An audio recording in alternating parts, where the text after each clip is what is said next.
Pantoufleee! Hello everyone, Pantoufleee here today, and it's a pleasure to be with you and commenting this game. It's been a while, I know, but I have been busy all the time this month, and I'm probably gonna be busy all this year. But anyway, I found the time to be able to talk about the E75 TS, which is a tier 8 German premium tank, which is actually in the shop, but I don't know for how long it was in the shop and for how long it's gonna remain, because I really took a break. So I don't know. I don't know when the tank was available. Maybe it's the second sale. I don't know. All I know is that I had my my E75 TS for 35 euros through Amazon App Store. So let's talk about the pros and the cons of this tank while we are farming this poor M6, which probably has a bad connection. So the three main features you need to know about these tanks are simple. The first one, and to me the most important, is the armor. This tank is a shield with an engine. That's all it is. Honestly, if you take a look at the armor, even if it's not really angled, especially on the turret, the rest will do the trick. As you can see, you have spaced armor on the chicks. You also have on the turret really big gun handling, which means you will probably make a lot of people bounce, especially heat shells of RHM and stuff that are trying to take out your turret. But also, and the most important part to me, is the upper part of the hull, because even if the lower part is a weak spot, the upper part is really strong and can bounce quite a lot of shells, if not any, from the tier 8.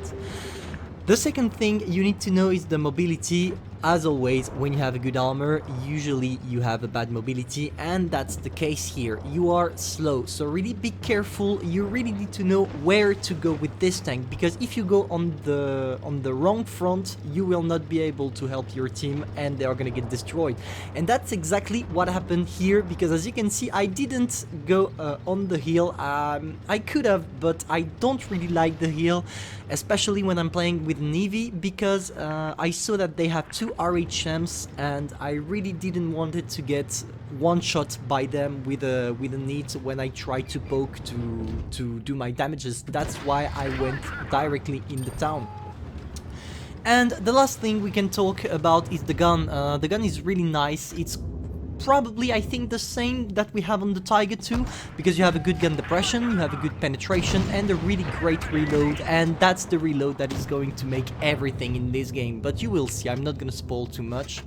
As you can see, the Shiri is trying, I don't know what, maybe he was trying to perma-spot us for the rest of his team, but he failed a bit because he lost all his HPs, and as you can see, I'm side-scrapping here. It's really important to side-scrap with this tank because you can use your spaced armor, and you're gonna see that it works perfectly, especially with an RHM.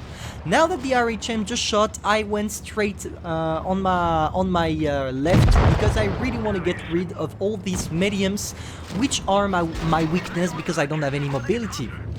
And by going backward, as you can see, I'm hiding my lower plate from the RHMs. The lower plate, which is my weak spot, allowing me to bounce a lot of shells. But you're gonna see that it's not gonna stay like this. We are gonna take shots, but we are gonna make a lot of bounces as well. So now my main priority here is to take out the Shiri as soon as possible, and that's finally done.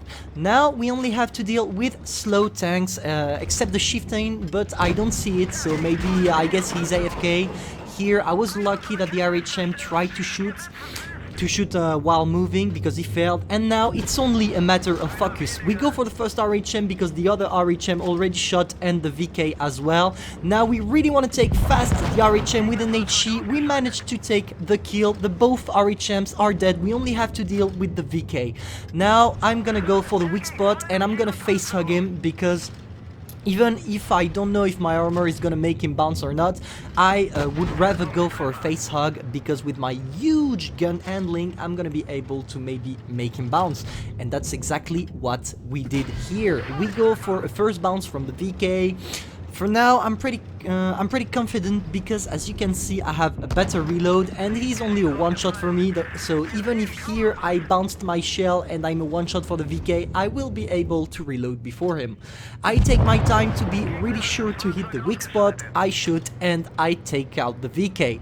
So now we are at 6 kill, nearly 6,000 damage, and I'm asking the team, well, is it a world record? I forgot the interrogation mark, but I was asking, but they didn't understand it. But still, I was thinking, hey, 6,000 damage, it's quite a lot for tier 8. Maybe it's a world record. I don't know. I'm gonna probably check. I will check if it's a world record. But on Blitzstar, I didn't see any world record for this tank, so I will probably submit it. We will see. Anyway, now we only have to deal with the chieftain, and I'm listening to them. They are telling me, yeah, the chieftain is on the hill, so I guess I'm gonna follow them, because as the chieftain was not spotted, I supposed he was AFK, and that's exactly the case. We go for a shot with an HE in his back, allowing us to get our Rasenol medal with the 7 kills and dealing 6,000 damage. So quite an impressive game. As you can see, we went for 170,000. Yeah, credits, which is quite nice, but I didn't understand why I didn't get the ace tanker. But anyway, of course I'm gonna tell you that the tank is worth it, but I only did one game. That's my only game with it, so maybe I'm not really objective about the tank and its capacity.